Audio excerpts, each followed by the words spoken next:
relevante. E aí o Penso vem mantendo essas atividades de ensino, pesquisa e extensão por meio do espaço aberto. Então, o espaço aberto, ele é um projeto que, na verdade, ele nem é considerado um projeto, pode ser considerado um programa. O que é um programa, né? É um conjunto de atividades, de ações de extensão, e aí ele tem dentro dele várias ações. O espaço aberto, ele tem projeto de ensino, projeto de pesquisa, projeto de extensão, projeto de inovação tecnológica, escreve artigos, um monte de coisa. E aí o que acontece? A gente fez o projeto de ensino, que era para poder atender as demandas da comunidade em relação a essas atividades aí que eles queriam fazer de aprendizagem. E a gente foi aperfeiçoando, melhorando, atendendo aos anseios da população e tudo mais. E um dos temas que foram pedidos, né, que a gente fez o último para apoiadores, que foi num sábado, horário horrível, mas foi o horário que escolheram, e mesmo assim não teve tanta gente, síncrono, né, porque a pessoa pode assistir depois. Aí eu não sei, porque eu não acompanhei lá no canal, porque, como eu falei, o link dessas atividades, elas são meio que fechadas, porque seriam para os apoiadores, né? Então, vocês vão ver depois lá que vai ter a lista de presença. Aí, nessa lista de presença lá, você preenche, e aqueles que quiserem o certificado é que vão preencher, né, até o fim, porque não necessariamente a pessoa ela pode assistir e não querer o certificado. A gente colocou uma taxa lá simbólica em relação às atividades, né? Como esse curso ele é para apoiadores, ele é um curso um pouco mais elaborado, né? Um pouco mais denso. Então, assim, já vou preparando vocês que vai ser uma metralhadora de informação, e depois, no final, vocês podem ter as dúvidas que a gente vai respondendo aí conforme vocês forem perguntando. Eu sei que todo mundo trabalha, eu estudo, então eu vou começar logo, que já estamos 2:01, e tem bastante coisa para falar. Para evitar ficar essa luz na minha cara e o tráfego de informações ficar melhor, eu vou desligar a câmera, porque o computador ele acaba fazendo muito barulho da ventoinha e tudo mais. Mas eu estou aqui, né, ouvindo vocês, mas é porque fica melhor para mim, e também o tráfego de informações fica um pouco menos pesado. Então, vamos iniciar aí. Deixem as dúvidas no fim. A Geice e o Gustavo estão ajudando a gente aí hoje. Então, essa atividade a gente vai falar sobre a estrutura e redação de artigos científicos. São praticamente dicas, né, voltadas para a prática, para quem quer escrever. Inclusive, tem muitos convites que fazem para eu falar sobre isso em outras universidades. Aqui, infelizmente, eu não tenho tempo. Então, pode ser onde for, às vezes me convidam, às vezes tem que ir para outro lugar. Eu falo, gente, pega o vídeo lá na internet e assiste, não preciso ir. Eu acho mais prático. Mas se tiver dúvida, depois me manda. Mas a ideia é basicamente a gente falar sobre como que se dá a estrutura, o que são artigos, por que se escreve artigo e tudo mais. Então, é importante para quem está querendo fazer a pós-graduação, para quem está na graduação para melhorar a sua escrita, porque muitas atividades de trabalho das disciplinas são em forma de artigo ou em forma de como se fosse a monografia, né, um texto narrativo, mas isso é importante a gente ver. Os artigos, eles são comunicações breves, escritas de 5 a 10 páginas, né? Então, muitas vezes, a pessoa ela faz um artigo, o artigo tem 25 páginas, parece até já uma monografia, né? Isso assim, estou falando um espaço simples, porque quando vai colocar o e-mail, né, vai ficar ali 1/3 a mais o tamanho. Então, assim, a gente tem que pensar muito que o tamanho interessa dos artigos, porque é uma comunicação breve. Mas esse número de páginas ele pode variar conforme as revistas. Então, por exemplo, tem revistas que vão colocar em número de caracteres. Então, 4.500 caracteres, 3.000 caracteres, fica muito difícil. Então, o poder de síntese tem que ser muito grande. E esse poder de síntese só vem com a leitura e a prática de escrita, né? Com o tempo vai aparecer. Então, por que publicar um artigo, né?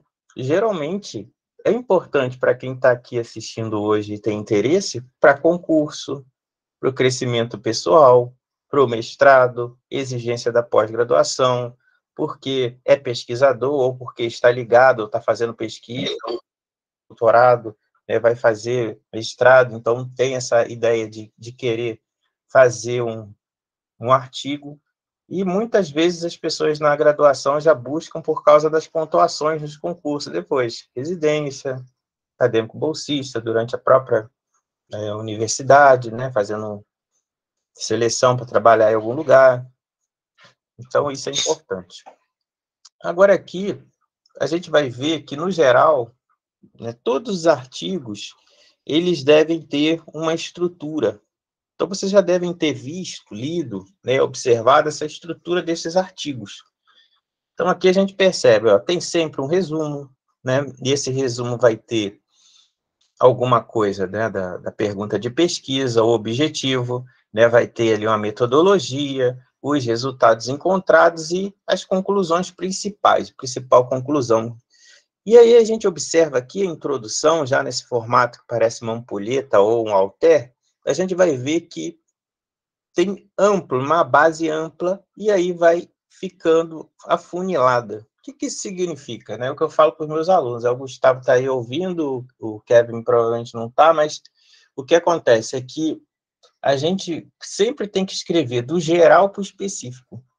Ou seja, se você está falando do câncer, você tem que trazer dados do câncer no mundo, no Brasil, né? O que é o câncer e a relação daquilo ali com a sua área, e depois um problema de pesquisa ou uma hipótese, se for um trabalho quantitativo, né? Ou, né, ali já o objetivo direto. E aí, repare que aqui já aparece, ó, revisão de literatura. Essa revisão de literatura, ela está introduzida na introdução. Introduzida na introdução foi ótimo, né? Ela está contida na introdução. Antigamente, o que acontecia? Os artigos, eles cabiam partes separadas da introdução por revisão de literatura. Mas lembra que eu já falei para vocês no outro slide, aquilo que eu falei, essa aula é extremamente densa. Cada slide tem muito conteúdo, apesar de só ter uma imagem. O que eu disse no slide anterior foi que as estruturas, elas variam de acordo com a revista. Então, como é que pode, por exemplo, uma revista exigir no máximo 3.000, né, caracteres, 4.000 caracteres, e conter uma revisão de literatura? Então, obviamente, não vai ter revisão de literatura. Essa revisão de literatura, ela vai estar o quê? Introduzida ali dentro da introdução, quando você estiver falando, né, dos conceitos, né, do que está envolvido naquilo ali, se teve revisão desses conceitos anteriormente falados, o que tem a ver com o seu objeto de pesquisa, né, quais são as pontes que existem do que você quer estudar e o que você está propondo no seu trabalho, né, definir o seu tema, direcionando, e é aquilo que eu falei da estrutura anterior. Aí vem a metodologia, depois o resultado, e depois a discussão. Aí repare que na discussão começa a acontecer o inverso. Então, se na introdução era do geral para o específico, você falando de câncer, agora que você, na sua discussão, com base no seu resultado do que você encontrou, encontrei a associação do câncer tal com o consumo de bebida tal. Né? Encontrei o câncer com o consumo, né, de tal coisa. Então, o que acontece? Agora que você vai fazer o inverso. Você vai pegar o que você encontrou e vai expandir para os conhecimentos mais amplos, ou seja, você vai começar a fazer discussão do específico para o geral.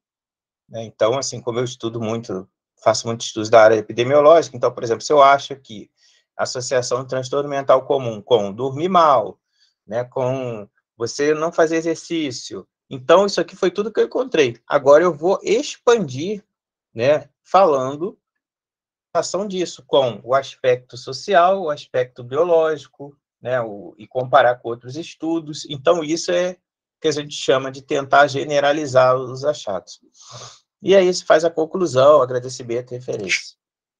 Então, aqui vem passo a passo mostrando, né, o que mudou na última década, né, no estudo que você está querendo fazer. Teve alguma mudança, né? Onde isso mudou por quê, né? Esses objetivos que você quer fazer, eles não estão claros Por quê? O que tem para melhorar na pesquisa? Qual é a lacuna que você quer preencher? Então, muitas vezes as pessoas falam assim, mas eu estou fazendo a revisão de literatura. Pois é, então, assim, não tem muita lacuna para preencher. Então, no seu caso ali, o objetivo é descrever alguma coisa, descrever cuidados, descrever ações de tal coisa, descrever o que a literatura aponta. Então, não tem muito de que descobrir, né? E essa proposta do seu estudo quer chegar aonde, né? Ele quer mostrar o quê? E aqui eu botei as setas da revisão de literatura para cima, porque a revisão de literatura vai estar aqui dentro, contida na introdução, assim como ela vai estar contida em várias outras partes do artigo. Então, por exemplo, dentro da própria metodologia, em alguns momentos você pode citar autores, né? Se a revista assim permitir, pelo tamanho, né?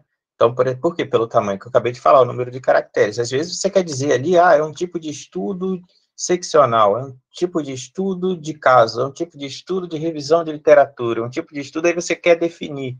Na sua monografia, você tem espaço. Num artigo para uma revista, muitas vezes não tem esse espaço. E às vezes a gente não põe. Aí vai para a avaliação, que a gente vai falar lá no final, e aí muitas vezes o avaliador não tem muito o que falar do trabalho, ou se o seu trabalho tem tanta coisa para falar que ele não vai ver isso, mas pode acontecer quando não tem muita coisa para falar, ele vai lá e coloca assim, você não definiu qual é o tipo de estudo. Aí você vai lá e coloca a definição. Aí o que vai acontecer muitas vezes? Vai extrapolar o número de caracteres. Então, assim, isso é uma coisa que acontece muito. Aí vem os resultados, que é a parte mais mecânica e simples do trabalho, que você vai colocar o que você encontrou ali, mesmo que seja um relato de experiência, você vai ter seu resultado ali dizendo o que você fez, né? E a discussão. Algumas revistas permitem a união, ou seja, tá junto na mesma sessão resultado e discussão, já que a gente está falando de forma aqui nesse mini curso. Né? E depois a gente vai vir na discussão aquilo que eu já expliquei no outro slide, né? Aí você vai explicar o porquê, né? Colocar claramente quais são os objetivos, os resultados que você encontrou ali. E aí, o que acontece? Muitas vezes, algumas revistas, elas nem têm conclusão. Por quê? Porque quando você está na discussão, você vai voltar aos objetivos encontrados, discutir, mostrar ali tudo que você encontrou relacionando com outros autores, né? Comparando ou tentando explicar, fazendo as pontes entre os parágrafos. E aí, às vezes, fica repetitivo na conclusão você dizer a mesma coisa. Porque, por exemplo, limitação do estudo, você pode falar aqui dentro da discussão, no final, recomendar mais estudos, também você pode ser entendido como uma discussão. Então, às vezes, a conclusão, ela é repetitiva, né? Então, algumas revistas da saúde coletiva, por exemplo, elas eliminam essa parte. Então, todas as estruturas são iguais? Como eu já dei umas dicas para vocês falando aqui no início desse mini curso, não. Há formas variadas de estruturas de acordo com o tipo? Sim. De acordo com o tipo de pesquisa, a forma do artigo vai mudar. Então, uma coisa é você fazer um relato de experiência, onde a experiência já pode ser discutida ali com os autores, e aí você tem resultados e discussão juntos. E outra coisa é você fazer um estudo epidemiológico quantitativo, onde os resultados podem ser tabelas e gráficos, e a discussão em cima daquilo que você encontrou lá na tabela e gráfico. Né? Então, a forma do estudo pode mexer, né? O tipo de estudo pode mexer com a forma do artigo final. Mas é importante lembrar que algumas revistas elas vão pedir a estrutura X, e você tem que seguir a estrutura X. E aí fica difícil em alguns casos. Por exemplo, vamos lá, você vai fazer um estudo qualitativo, entrevistou pessoas, né, grávidas, puérperas, entrevistou pais, e aí tem a fala dessas pessoas. Isso seriam os resultados. E a discussão seria o que você encontrou dessas falas. Algumas pessoas, elas têm dificuldade de separar essas falas e depois discutir lá no resultado que foi dito, porque está muito longe o texto. Então, isso depende muito da revista. Por isso que a gente vai falar um pouco mais para frente do tipo de revista, qual o objetivo daquela revista para onde você está mandando o trabalho. Porque algumas, elas são extremamente fechadas, camisa de força, que eu digo assim, fechada na norma, sabe? De uma forma que você não tem como mexer, e outras são mais tranquilas, elas permitem adaptação. Também tem o escopo da revista, né? O que a revista pretende. Então, às vezes, você manda um trabalho para lá que não tem nada a ver com o que a revista se propõe a estudar. Então, quais seriam os tópicos da estrutura dos artigos segundo a BNT, né? Então, agora vem as revelações estranhas. Segundo a BNT, que é diferente de Vancouver, ainda tem revistas que seguem a BNT, a gente percebe que pré-textual, você tem título, nome dos autores, resumo na língua, né, em português, palavra-chave, introdução, desenvolvimento, conclusão. O que é esse desenvolvimento? É a metodologia, resultado, discussão, conclusão. Aí depois vem pós-textuais. Aí vai ter título, né, e subtítulo em inglês, ó, resumo em inglês, olha que página, né? Segundo a BNT, o resumo em inglês ele vem no final, ele não vem no início. Então, todas as normas que a gente vê nas revistas, a maioria é Vancouver ou tem uma mescla de normas, sabe? Diz que é uma coisa, mas não é. E aí a gente percebe isso estudando a norma da BNT. Aqui vem mostrando, por exemplo, o que pode diferenciar, né, a estrutura de acordo com o tipo de estudo. Então, aqui você vê um artigo. Então, seria um artigo de pesquisa, né? Então, aqui você já percebe um outro que é um debate. Então, a forma do artigo vai mudar de acordo com o tipo de pesquisa. Então, isso é sempre bom observar o que a revista fala lá também, né, nas normas dela. O artigo original tem que ter estas seções. O artigo de debate, ou ensaio, ou reflexão, tem que ter tal forma. E assim você vai adaptando. Então, aqui vem mostrando o ensaio, a comunicação breve. Então, isso tudo são tipos de pesquisa que vão mudar. Então, aqui, um trabalho que eu fiz faz muito tempo da prevalência de burnout, né, entre profissionais de cuidados intensivos, né, aspectos psicossociais e tal. Então, aqui, é uma revista, a Revista Brasileira de Terapia Intensiva. Então, se observar, ó, tem tudo que a gente falou aqui, nome em inglês, nome em português, só que aqui está tudo inverso, né, porque essa versão que está aqui está em inglês. Aí vem o resumo, tudo que a gente viu na estrutura, a introdução, a norma aqui é Vancouver, né, como vocês podem observar, é na sequência da aparição, método, repare que, como eu disse para vocês, dentro da própria metodologia, você pode citar autores, né, então aqui tem os numerozinhos comprovando isso, porque você às vezes tem que buscar esses autores para justificar o que você está falando, e os resultados, aí falando das variáveis sociodemográficas, como foi avaliado os fatores psicossociais, o score de burnout, e ali, ó, mostrando, né, as tabelas. E tudo isso aqui é descrevendo essas tabelas, ou seja, não está discutindo, deixa eu ver, é isso mesmo, não está discutindo ainda. E aí vem a discussão agora. Então, o que acontece? Agora você, em cima daquilo que foi falado lá, você vem agora relacionando os autores e comparando. Aí vem a parte que o pessoal se desespera, e é a parte que eu falo para todo mundo, que é a parte mais complicada para quem não lê. Porque não tem como você fazer um bom artigo se você não lê artigos, né? Então, o grande problema é assim, você pode ensinar todas as fórmulas do mundo, eu dou aula disso desde 2015. Então, você pode ensinar um monte, 2015, não, 2005, você pode ensinar várias coisas para as pessoas, né? Como a forma, a estrutura, ela pode saber a estrutura, mas se ela não souber ler os artigos e não tem o hábito de ler, ela não consegue juntar as coisas. E esse é que é o maior problema. Aí vira aquela coisa que o pessoal chama de colcha de retalhos, né? Que é quando você vai jogando um monte de texto, mas você não tem nenhuma interação ou sinergia entre eles. E isso parece ser uma coisa difícil de fazer, a discussão, mas não é. Porque o problema não é a discussão em si, o problema é a falta de leitura. Então, por exemplo, se você quer fazer uma revisão de literatura sobre o que modificou no tratamento da hipertensão arterial nos últimos 5 anos, e você não quer ler os 30, 40 artigos, os resultados que tem para você fazer uma compilação, como é que você vai fazer a discussão do trabalho? Entendeu? Então, assim, muitas vezes as coisas são mecânicas, mas a discussão é a parte onde você tem que pensar para poder juntar as obras entre si. Então, é muito comum, por exemplo, numa discussão, acontecer isso aqui, ó, 12, 54, 55. Se fosse em ABNT, seriam os autores aqui que escreveram esse parágrafo, falando da exaustão emocional. Então, É importante a gestão emocional, porque causa deterioração da qualidade da saúde, né, geral e qualidade de vida, o estresse emocional, isso pode estar associado com um rendimento no trabalho, mas não é só de um autor, isso aqui saiu de vários autores. Então, às vezes dá aquele medo, tem que ler 30 trabalhos que eu encontrei na BVS, né, que é a Biblioteca Virtual de Saúde, que todo mundo chama de banco de dados, que não é banco de dados, que banco de dados são números, mas todo mundo fala errado, então agora eu não corrijo mais ninguém. Deixa todo mundo falar errado. Então, o que acontece? Aqui, você percebe, 53, 55, 57, 58, né, vários autores falando da despersonificação.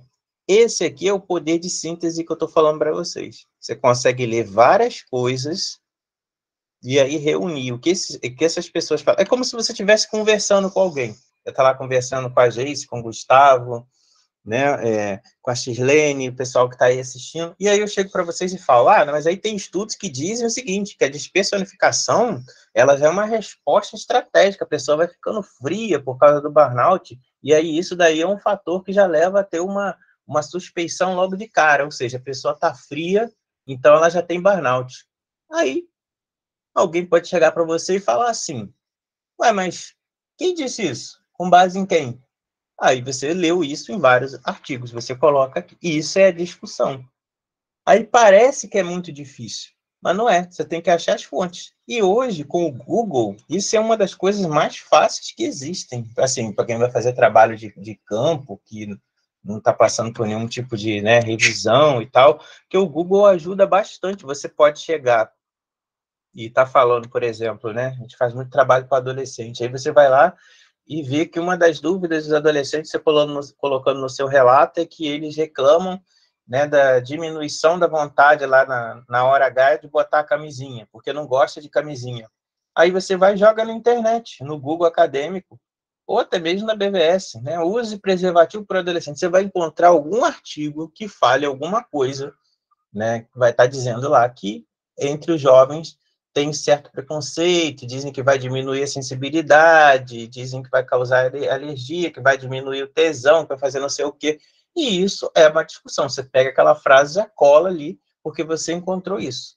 E assim vai. Uma dica de ouro em relação a isso aqui é que cada passagem dessa que a gente encontrou, a gente coloca a fonte embaixo já no Word para você não se perder depois, senão a gente fica procurando e não acha.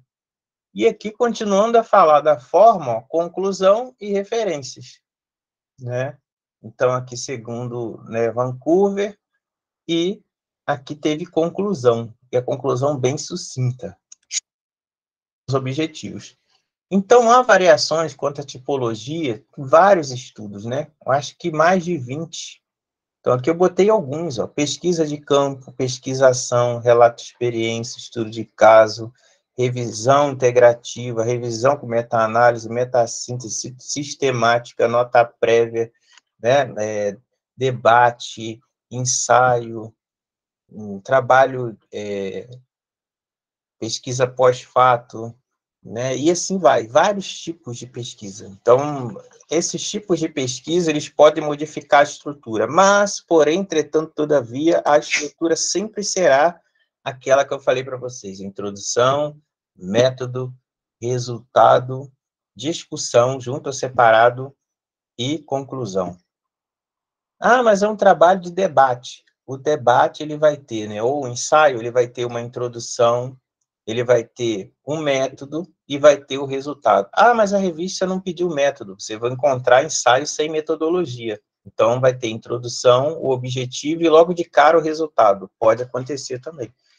Então, por isso que eu estou dizendo, não varia só por causa do tipo de estudo, varia também porque as revistas permitem determinada forma. Então, o relato de caso, ele tem por objetivo mostrar ali o levantamento de uma situação, descrever, expor experiência, técnicas metodológicas. Ele inclui uma revisão, né, essa revisão ela pode ser sistematizada, não é revisão sistemática, tá, gente? Sistematizada significa que você foi buscar na internet, na BVS, nos bancos eletrônicos, e pegou alguns autores, porque você não vai escrever tudo da sua cabeça, né? E o número total de páginas é pequeno, não passa de 10. Artigo curto de comunicação, geralmente são resultados preliminares, é chamado de nota prévia, também é bem curto, você não você não publicou, você não terminou ainda o seu trabalho, aí você vai publicar partes do resultado, né, a parte inicial dele. O ruim de fazer nota prévia, quem está no mestrado e pretende fazer, é que você queima um pouco a sua pesquisa, porque ela perde o poder de ineditismo. Quando você for publicar de novo, agora com os resultados finais, uma outra revista pode chegar e dizer, não quero, porque esse trabalho já foi publicado numa outra revista, né? Mesmo que parcialmente.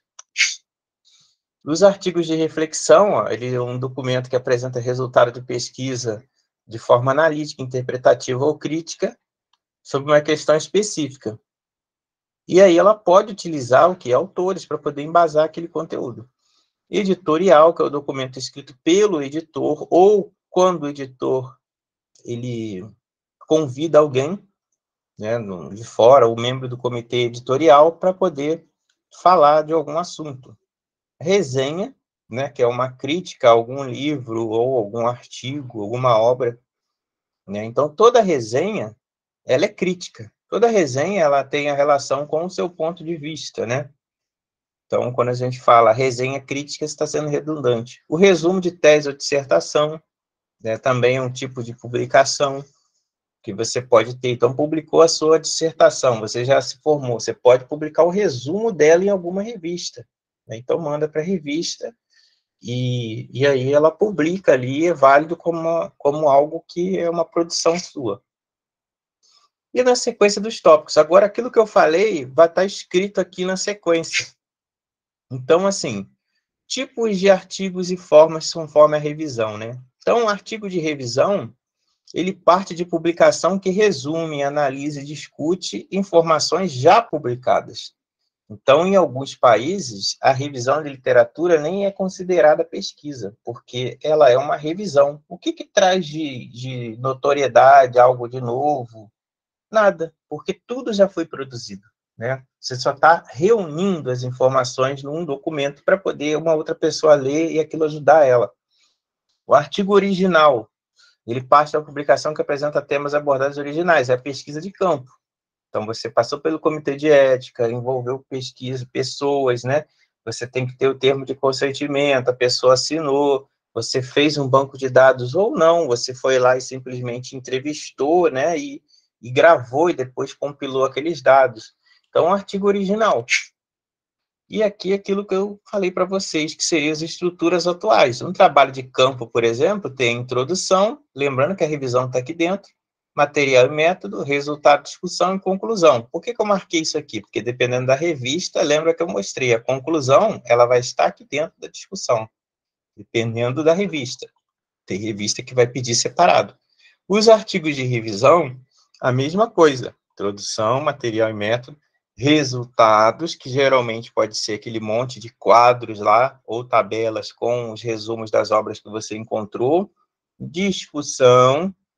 Aqui vem um problema que eu sempre observo nos artigos e nas bancas, quando eu estou analisando, é que a pessoa traz um resultado, diz que encontrou 30 obras ou 20 obras, essas 20 obras estão aqui dentro dos quadros. Quando chega na discussão, o que acontece?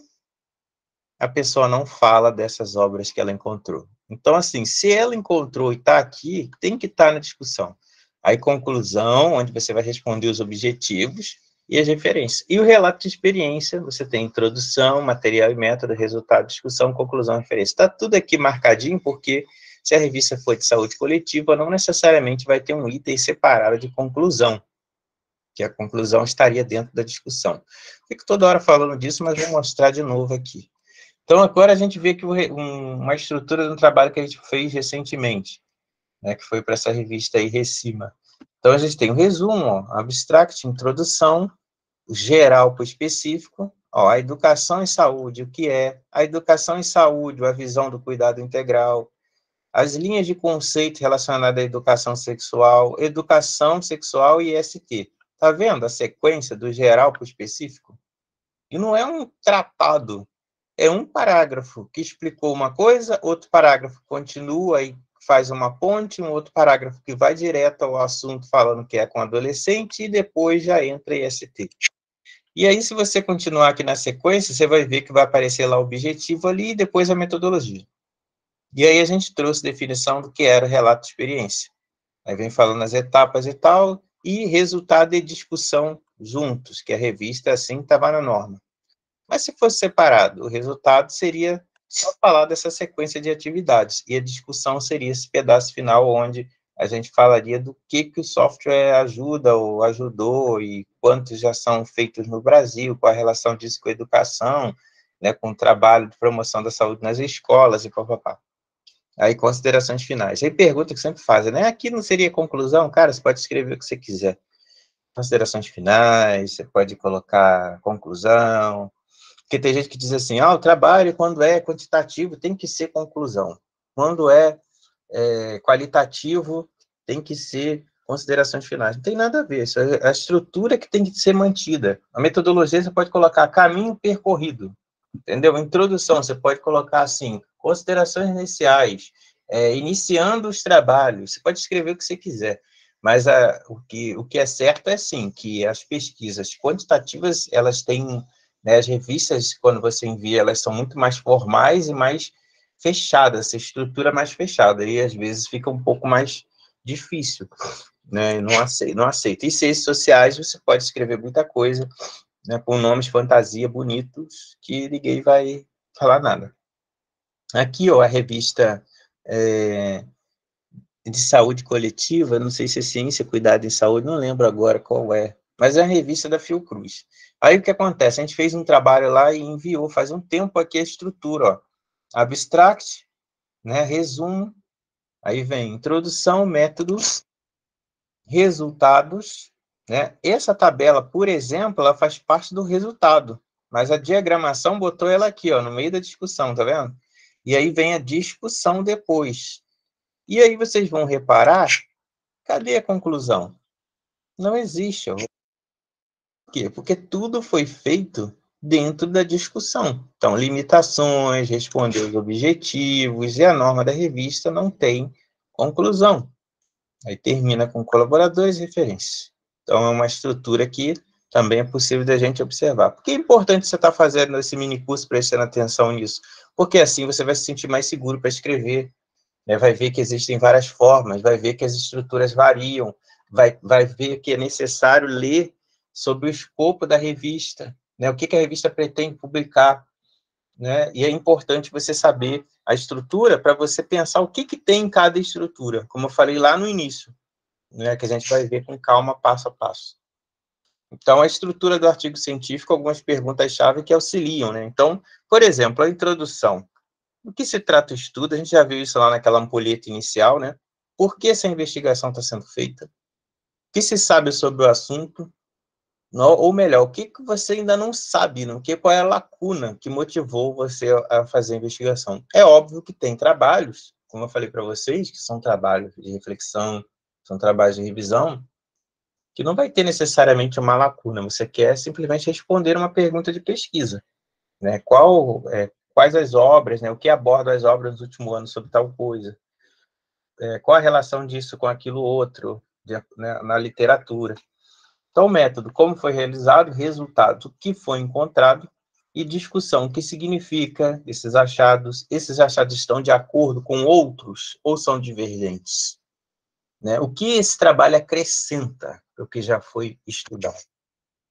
Então, em suma, os artigos, eles trazem título, resumo, introdução, método, material e método, metodologia, o nome aí que a revista quiser. Lembrando que metodologia é a disciplina que estuda o material e método, mas o pessoal insiste em usar esse nome, então deixa a metodologia, um nome que quiser. Resultado e ou discussão, né? Porque pode ser junto ou separado, e conclusão. Agora vamos falar das autorias, né? Então é importante a gente lembrar que o trabalho ele vai se tornar público.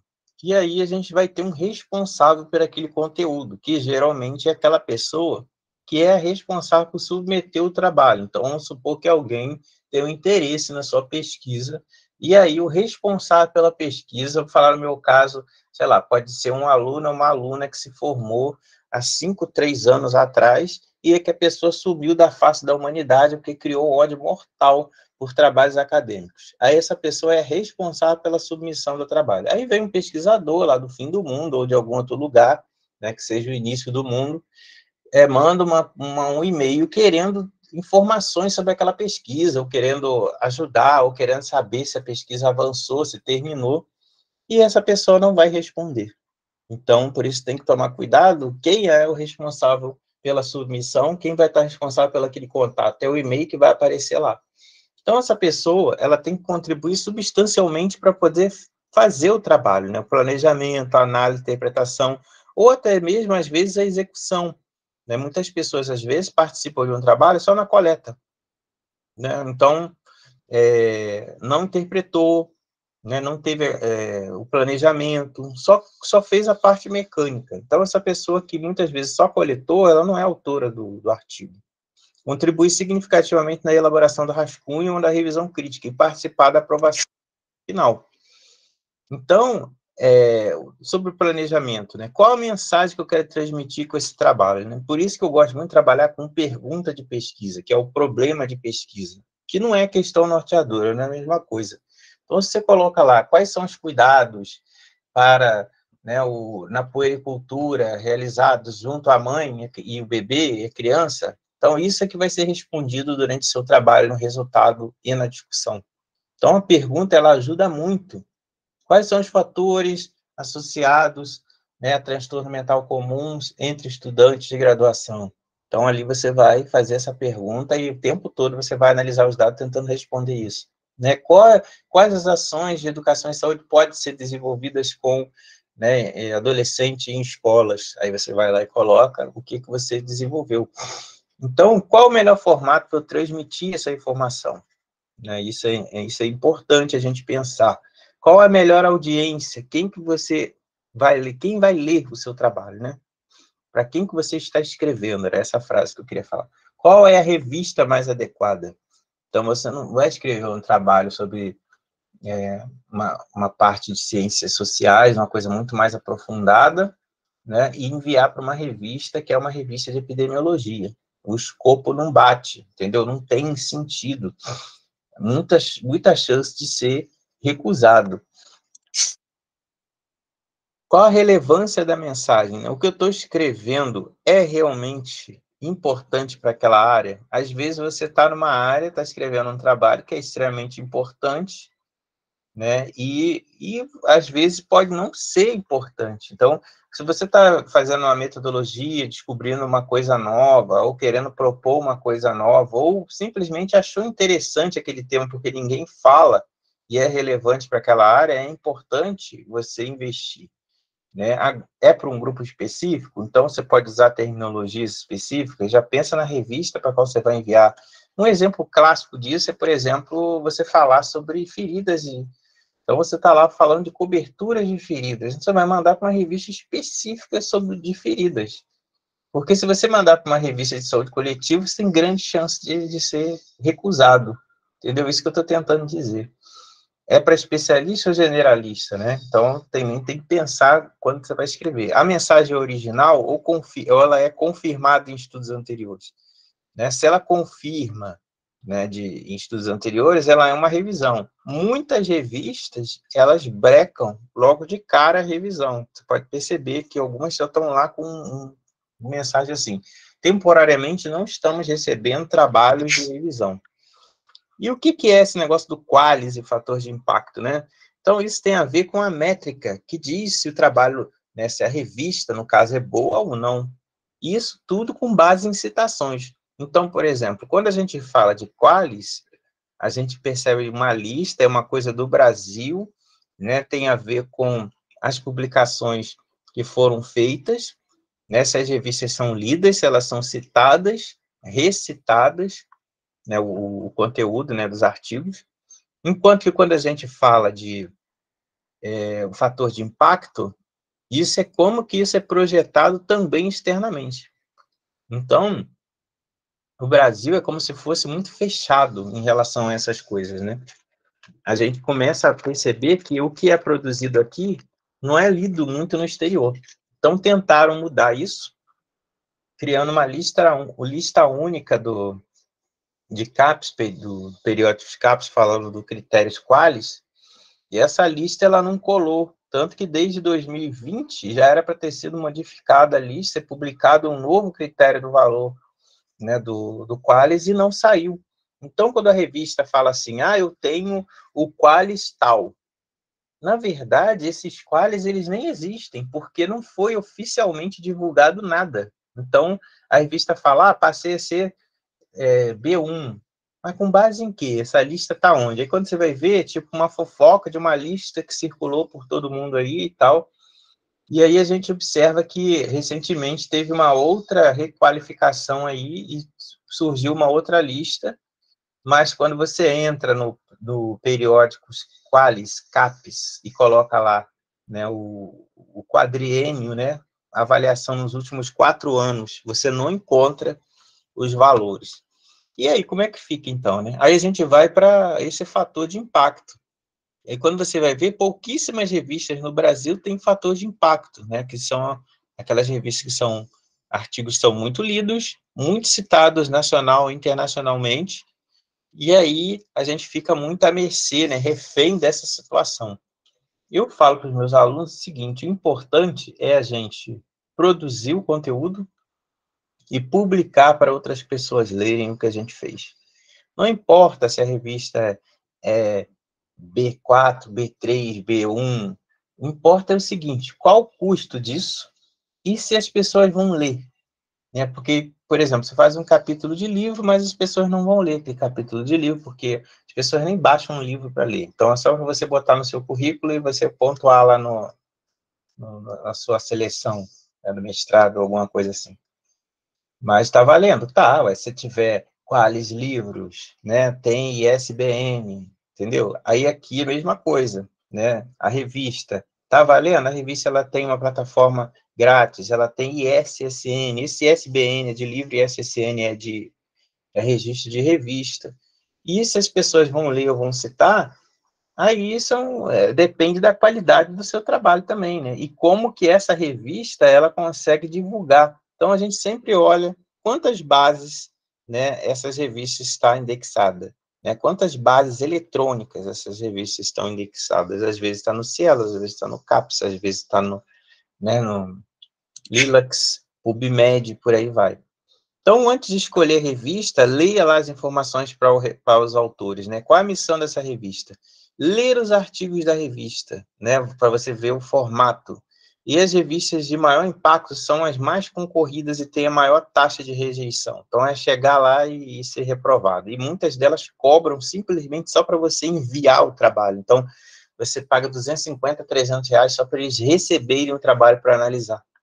Então, vale a pena, às vezes vale mais a pena você mandar um e-mail para a editora, se é que ela vai responder, ou o editor, perguntando se há interesse da submissão, se enquadra o escopo da revista, né, aquele trabalho. E você sempre tem que olhar o seu trabalho sem exagero, né, e com falsa modéstia. Então, por exemplo, eu observo meus estudos e penso assim, não, esse trabalho aqui está mais ou menos, ele vai para essa revista.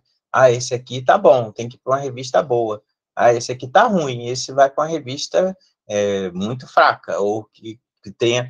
Porque o que acontece? Se a gente não fizer essa avaliação, você vai pegar um trabalho que você acha que está maravilhoso, vai mandar para a revista boa e vai recusar, vai mandar para outra, vai recusar, vai ficar 5, 6 anos lá, se os dados, né, parece exagero, mas tem trabalho aí que eu enviei que ficou 3 anos na revista para ser analisado, e uma outra lá, depois de 2 anos, começou a responder, e eu já tinha pedido para até guardar o trabalho, tipo, arquivar. Então, quem lê essa revista, né? Qual a audiência dessa revista que você quer enviar? Qual a circulação dessa revista? Qual o tempo entre o envio e a publicação desse trabalho? Então, isso também é importante você observar. Lá no final de cada artigo vem mostrando, recebido em 2020, publicado em 2022. Pô, 2 anos para sair o trabalho. Aí, se você não tem como mandar parte da sua pesquisa para outro tipo de revista, você vai perder aquela publicação, porque os dados vão caducar, tipo, a informação vai ficar ultrapassada, né? Muitas vezes você está numa pós-graduação, vão pedir para você olhar o quê? Qual o quadro daquela revista, que eu falei para vocês, que é uma lista, né? Que é uma lista, tipo, não é oficial, é oficiosa. Então, hoje se fala em fator de impacto, que está em métricas internacionais. E isso é uma coisa que a gente não sabe que sofre muito no Brasil. Os trabalhos eles não são lidos lá fora. Qual é a taxa de aceitação dos artigos? Às vezes tem uma alta taxa de recusa. A revista é indexada em qual base? Né? Quais as bases eletrônicas? Quais as bibliotecas virtuais? Dicas de avaliação, né?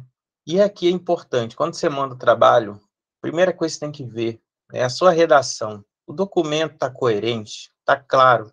Então, assim, às vezes, é muito difícil que eu falo para vocês. A questão é que a pessoa tem que ler para poder aprender a escrever bem. Sempre ter frases curtas e diretas. Estou tendo um grande trabalho agora, que ontem eu estava fazendo um trabalho que a Geice mandou, que é a bolsista que está aí, a gente vê no trabalho do Ciência e Saúde, né, que é onde a gente posta os vídeos também do Espaço Aberto. E ali eu demorei 2 horas e meia lendo o texto, porque toda hora tinha uma coisa para acertar. Ou era o tempo verbal, ou era o sujeito fora do lugar, ou é uma frase que não dá para entender. Eu vou dar umas dicas daqui a pouco também, por isso que eu falei que é bem denso o curso para prestar atenção. E aí essas coisas todas a gente começa a perceber que são importantes a gente prestar atenção. Aí já pode até colar a lista aí, né, Geice? Eu acho que já deu tempo. Originalidade, ó. O documento deve ser original, ou seja, você não deve ficar imitando outros, ou você já tenha enviado para uma outra revista, pode cair num problema de dupla publicação e eles retirarem o trabalho do ar. Objetividade e validez. Então, as afirmações, né, o que você está trazendo ali é válido. Vou dar um exemplo disso aqui, porque isso aqui tem mais a ver com trabalho quantitativo, quando você tem algum instrumento que você está utilizando. Então, por exemplo, você está dizendo que vai mensurar a pressão arterial de várias pessoas, e isso daí é o seu fator que você vai usar como critério lá para fazer o resultado da discussão. Aí a primeira pergunta é: esses aparelhos de pressão são calibrados? Foram calibrados? Eles foram revisados? Né? Esses aparelhos de pressão têm um manguito, né, a braçadeira do tamanho adequado para o corpo daquela pessoa? Então, de cara, você mandando para uma revista que é da área de saúde coletiva ou de epidemia, de alguma coisa, eles vão questionar isso e vão dizer que seus dados não são válidos e vai estar reprovado o trabalho. Da mesma forma que você está fazendo um estudo de revisão, e aí você está fazendo uma meta-síntese, uma meta-análise, e está usando o critério Prisma, e você pulou uma etapa, não está valendo mais seu trabalho. Então, a gente tem que ter uma validez naquilo que a gente está fazendo. E importância da contribuição do conhecimento. Então, essa contribuição, né, ela vai avançar ou ajudar de alguma forma o conhecimento, né? O seu objeto de pesquisa ele é importante para a área. Então, as razões para rejeição. Então, você fez lá seu artigo, né, que eu vou dar mais dicas daqui a pouco, aí você vai lá e enviou para a revista. Aí, a primeira coisa, ele não é apropriado para aquela revista. Você escolheu um jornal, um journal, né, que não bate, né? O tema não é ideal para aquela revista. O estudo mal desenhado. Então, você não entende o que é a metodologia do trabalho, né? Como que foi feito. E aí você usa uma metodologia fora do que você buscou. Então, por exemplo, você tem lá estudos, às vezes, que tem pergunta assim: qual a opinião dos acadêmicos sobre o ensino da matéria tal? Esse trabalho vai se dar por revisão de literatura. Como? Entendeu? Então, assim, é uma coisa que não faz sentido. Então, tem algumas perguntas que são assim: quero avaliar a qualidade de determinada coisa, mas avaliar é dar nota. Como você vai fazer isso através de uma revisão de literatura? Então, às vezes, a metodologia não bate. Manuscrito mal redigido, problema de semântica, terminologia inadequada. Então, às vezes, a pessoa quer fazer um trabalho bonito, e ela coloca termos que não tem nada a ver, sabe? Coloca lá, contudo, aí não é uma frase adversativa, você está só somando a informação, sabe? Seria um e, né? Um mas também, mas aí a pessoa ela quer colocar conectivos bonitos. A informação insuficiente sobre o estudo, então às vezes a metodologia está incompleta. Uma amostra inadequada, então você está fazendo um trabalho quantitativo e aquela amostra não teve cálculo de amostra. Não lidou adequadamente com fatores de confusão. Esse é mais comum em estudo epidemiológico, que envolve riscos.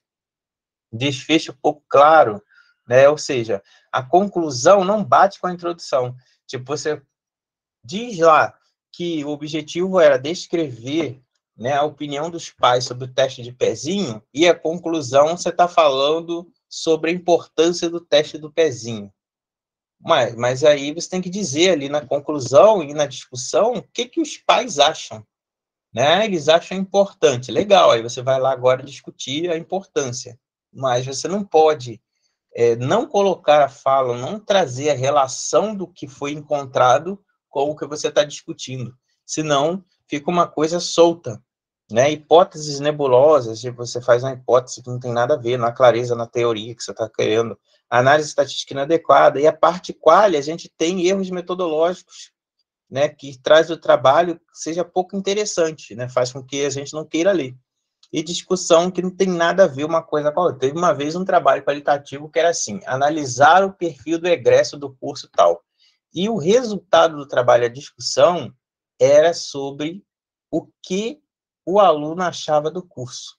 O que é perfil do egresso? Perfil do egresso é se é homem ou mulher, se trabalha ou não, se fez pós, onde que está. Então, às vezes, a pessoa ela fica cega para o trabalho e aí não bate uma coisa com a outra.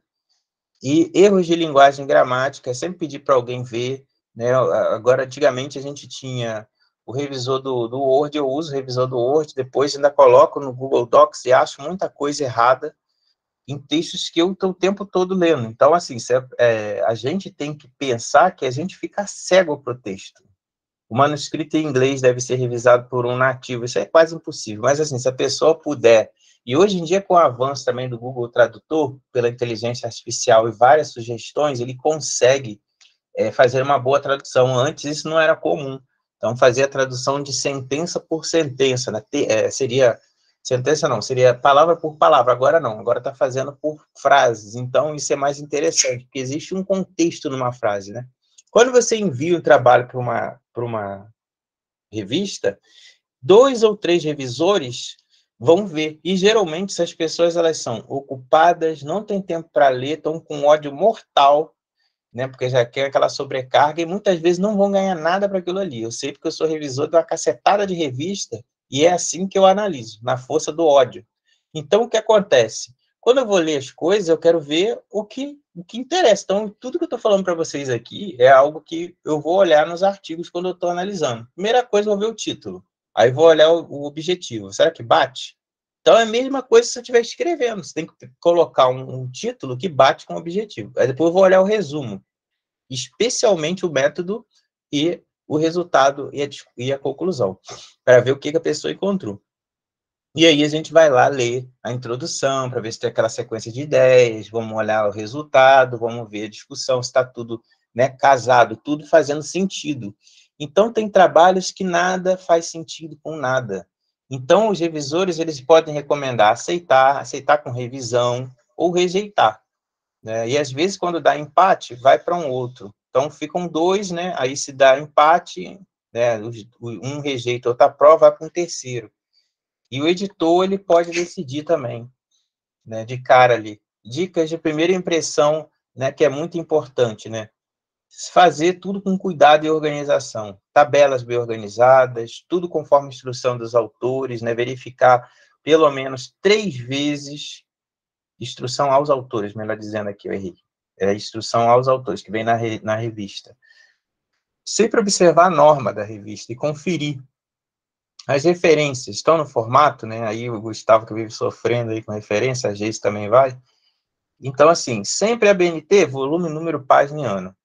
Né? Ah, não tem o volume, bota lá o colchete. ES/V, sem volume. Isso significa que você viu que não tinha. E hoje em dia você pode baixar vários artigos em PDF, lá vai ter a página, vai ter o volume, vai ter tudo. Se não tiver, você bota 100, né, para dizer que você viu. Porque se você deixar ausente essa informação, é um erro da referência, você não fez.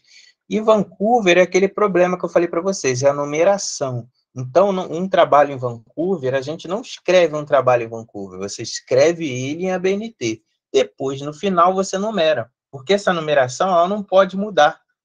Se ela mudar, você tem que renumerar tudo.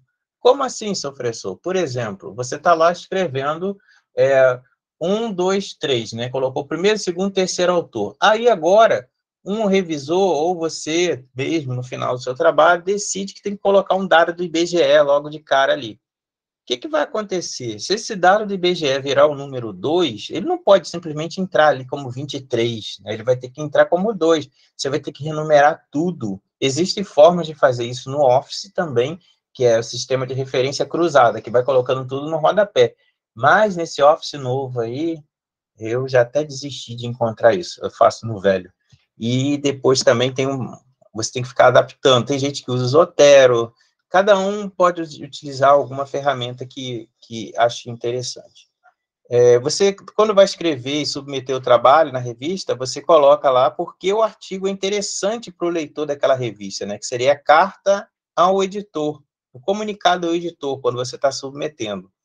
Observe o formato dos artigos publicados naquela revista antes, e em caso de rejeição, você não deve ficar triste, e sim ficar feliz, porque pegaram o seu trabalho, leram, mostraram várias coisas para você que pode melhorar, e aí você ajusta aquilo ali e envia para outra revista. Não é problema nenhum. Agora, não pode, por exemplo, a revista, como eu falei para vocês, ficar lá segurando um trabalho 2 anos e meio e depois dizer que rejeitou o trabalho. Então, você caducou seus dados e perdeu.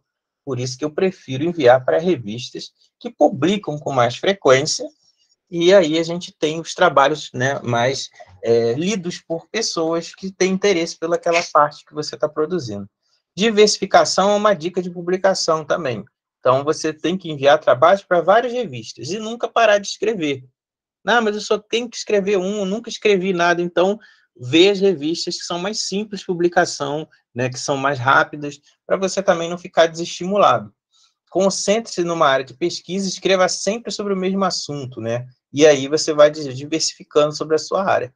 Isso é interessante também. Então, como eu estudo estresse, aí você sempre está estudando estresse relacionado ao exercício físico, estresse entre adolescentes, estresse entre crianças, estresse entre trabalhador, transtorno mental comum, relação com o estresse, burnout, saúde mental, tudo isso relacionado ao que eu gosto de estudar. Mesma coisa quando você está querendo fazer alguma coisa. É óbvio que quem está na graduação não tem área, né? Mas quem já está formado vai pensar assim. Explorar ideias relevantes em artigos, né? E escrever os manuscritos de forma mais longa.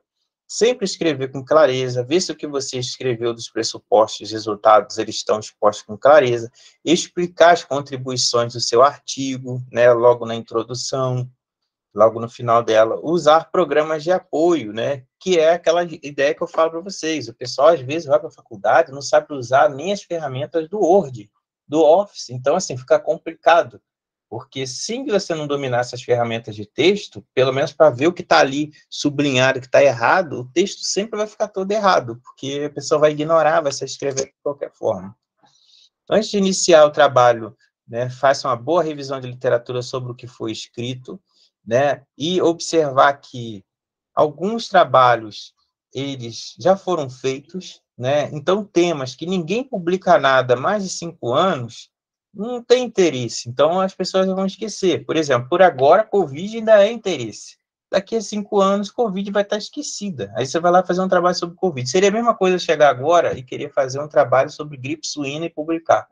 Quais são as chances que tem de ter essa publicação? E aí você pode, por exemplo, assinar revistas. Algumas revistas, elas têm um pacote lá de publicação, aí você paga R$200 e pode enviar tantos trabalhos, e ler com regularidade. E hoje em dia tem muitas assinaturas de graça. Você coloca lá e você vai receber. O que a revista publicou, você vai clicar no site e ter acesso. Outra coisa importante é sempre apresentar o que você está escrevendo em trabalhos de congressos, né? Por quê? Porque ali as pessoas vão ler seus trabalhos e vão sugerir. Ah, por que você não fez tal coisa? Ou elogiar, ou que legal, né? Eu vi um outro parecido, aí você quer ler esse outro parecido. Então, dê seu artigo para um colega ler, para ele ter opinião. Não publicar em livro antes da revista. Então, sempre enviar para uma revista primeiro, que aí depois você pode utilizar essa citação da revista no capítulo do livro e tal, para você não queimar a sua pesquisa. Buscar coautores que publicam no campo, convidar eles para participar do seu artigo, né? Revisar a autoria com os seus colegas. Às vezes tem uma equipe de publicação, tem muita gente. Então, a gente precisa também, a gente faz muito isso no nosso projeto. A gente vai articulando e vai trocando. Já foi autor, agora é outra pessoa. Não escreva na primeira pessoa, né? A gente não deve colocar eu acho ou ele, né? Primeira pessoa do plural ou do singular, deve ser evitadas. né? Descrever limitações do seu trabalho, escolher um bom título, né? Curto, citar os seus trabalhos, mas não exagerar na autocitação, porque às vezes tem coisas que só você pesquisou e não encontra outro, então você às vezes tem que se citar. Não cite trabalhos seus publicados em revistas ruins. Então, por exemplo, você publicou na revista que é uma revista considerada predadora, predatória, né? Que pagou, passou. Aí você vai lá e começa a citar seus trabalhos ruins ali. Agora, se você vai mandar para aquela mesma revista, não tem problema nenhum, né? Porque ela mesma vai exigir, né? E cite os trabalhos de seus colegas. Às vezes tem trabalhos ali que são importantes, né? Sempre pensar no rascunho, colocar as ideias, né, num papel de uma forma lógica, e aí você pode ir escrevendo, né, e ir citando os autores. Aqui vem mostrando um exemplo, né, de você fazer um papel A4. Então, assim, na introdução, o que você vai escrever, né? Ah, eu vou referenciar fulano, na metodologia eu vou trazer tal coisa, né? No resultado, eu vou começar a botar aqui o que eu espero encontrar como resultado, eu acho que eu vou encontrar tal coisa. Então, assim, isso tudo facilita, esse mapa conceitual aqui, ele ajuda a gente a estruturar o trabalho, né? E isso é muito legal, né? Aqui vem mostrando ele, ó, em português, né? Aí vem mostrando aqui a introdução, metodologia, resultado, discussão, conclusão, o que a pessoa colocar ali, inclusive ela coloca o número de palavras, os tópicos que vai ser abordado na discussão, qual é a relação que ela vai procurar fazer. Então, de posse disso aqui, vai para a internet, para o Google, e vai começar a procurar autores para fazer discussão que esteja relacionada àquilo ali que ela está pensando, que essa pessoa está pensando em trazer, né, sobre preparação de artigo ali. Então, o título tem que ter 15 palavras, o conteúdo do artigo de forma clara, exata e concisa, evitar subtítulos, porque subtítulo às vezes traz mais informação que o título, e evitar siglas no título, né? A gente tem que... Porque às vezes a pessoa não sabe o que é aquilo ali. Então, para que botar uma sigla ali no título? Tem exceções, né? Óbvio que todo mundo sabe o que é HIV, o que é AIDS, né? Talvez não sabe o que é SIDA, né? Que é AIDS, ao contrário aqui em português, na América Latina. Evitar títulos com super explicações, por exemplo, relato de experiência com acadêmicos realizado na escola tal, no município tal, tal local, não sei o que, lá no período tal. Cara, isso é horrível. Tem que ser um título de 15 palavras, chama atenção. Deve ser atraente, chamar atenção. Quando eu falo 15 palavras, é o máximo 15 palavras. Tem revistas que até coloca um pouco menos, outras um pouco mais. E aí o título atraente, né? E explicitar no máximo ali, colocava-se ele no máximo 6 autores de ordem da importância. Aqui no Brasil é isso, né? Aqui é colocado assim, ordem de importância. Tipo, o primeiro é o responsável pela pesquisa. Lá fora não é assim. O último é o responsável pela pesquisa e o mais importante. Aqui no Brasil é o inverso. O primeiro é o mais importante. Excluir colaboradores ocasionais, aqueles que surgiram ali e ajudaram a fazer uma coleta pontual e sumiram. Nem leram o trabalho. Identificar, né, a instituição ou instituições onde realizou a pesquisa. Né? Então, isso às vezes vai aparecer lá na metodologia, mas você pode dizer, isso vai aparecer no rodapé também, de onde você é. Incluir todos os dados que permitam a correspondência com os autores. Lembra que eu falei para vocês, o autor principal responsável pela pesquisa. Incluir um resumo estruturado, de 150, 250 palavras. Conter objetivo, método, né? Aí resultado e conclusão. Não tem discussão no resumo. Na introdução, o artigo deve ter um problema geral. Isso na introdução. O que é o problema geral? Não é um problema do mundo real. É um problema que dá para ser resolvido através de uma dúvida de pesquisa. Né? E outras regras aqui, continuando. Metodologia, cabe a descrição do desenho do estudo. Como que ele foi feito. Quais são as etapas. E aqui uma pirâmide invertida, né? Porque a gente sempre fala que vem sempre do geral para o específico. Apresentar a descrição segundo a sequência de pesquisa, desenho, população, variáveis, coleta, análise. Meu trabalho de revisão vai ter a mesma coisa. Vai estar lá critérios de inclusão, exclusão, período de coleta, né? O período de publicação, que é o certo falar período de publicação das obras, que as pessoas agora estão falando recorte temporal, não sei de onde vem isso, que é da linha da história, e aí isso não é um adequado para a gente usar numa pesquisa em banco eletrônico. Da mesma forma como já estão falando etial, que é do latim, estão falando em inglês já. At all, não sei de onde vem isso, só me dá vontade de rir quando eu escuto. Então, assim, a gradação de ideias, né? Vem desde a introdução. E depois, na discussão, eu falei que é o contrário, vem de específico para o geral. Apresentar os resultados, né, relevantes primeiro, utilizar o meio de apresentação adequado. Então, por exemplo, os verbos vão estar no passado, você utilizar tabelas e gráficos, ilustrações essenciais. Algumas revistas até reclamam quando você coloca a tabela demais, tem um limite. Na discussão, mostrar a relação entre os fatos, explicar o significado dos resultados, né, e fazer ali uns julgamentos válidos, né, se você pode extrapolar aquilo ou não, ver se tem similaridade com outros estudos ou não, sugerir novos estudos, estabelecer conclusões onde você vai responder a pergunta de pesquisa, seu objetivo da introdução. Apresentar resultado de estudo mencionado, aqueles que são relevantes e que tenham ali detalhes suficientes para você justificar essa conclusão. Então, muitas vezes, a gente coloca lá na conclusão coisas que não foram encontradas no trabalho, por isso que é importante evitar escrever muito na conclusão, e conclusão não tem citação de autor. Então, você vai direto ao assunto respondendo ali. Utilizar o meio de apresentação mais adequado, né? Preferencialmente o texto, como eu já falei para vocês ali, esse aqui está repetido. Então, a gente vai estar aqui a tabela, né? A introdução, 2 a 3 a 10 páginas, de 10 páginas, a gente vai ter de 2 a 3 páginas. O desenvolvimento, que é o método, resultado, discussão, vai ter de 6 a 7 páginas de 10. Olha só, é a maior parte de todas, incluindo aí o resultado com a discussão.